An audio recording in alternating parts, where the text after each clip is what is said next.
Kalau anda nak berjaya dalam simpanan emas, ingat 4 perkara ini. Sebelum anda mulakan langkah pertama anda dalam simpanan emas, saya nak pesankan satu perkara.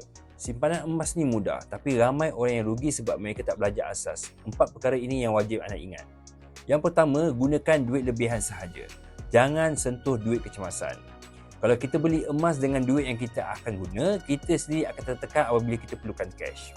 Kedua, jangan buat loan. Pelaburan yang baik tidak perlukan hutang. Kalau terpaksa berhutang, itu tandanya anda belum layak lagi untuk mula. Ketiga, jangan salah guna arahno. Ia bukanlah strategi pelaburan, ia hanya alat kewangan untuk keadaan yang tertentu. Dan keempat, emas adalah simpan dan juga pegang lama. Beli hari ini, kita simpan. Beli bulan depan, kita simpan. Tahun depan pun kita simpan. Lama-lama anda akan nampak hasilnya yang jelas. Jangan kejar kaya cepat, kita kejar disiplin. Sebab dalam emas, orang yang paling konsisten adalah orang yang menang.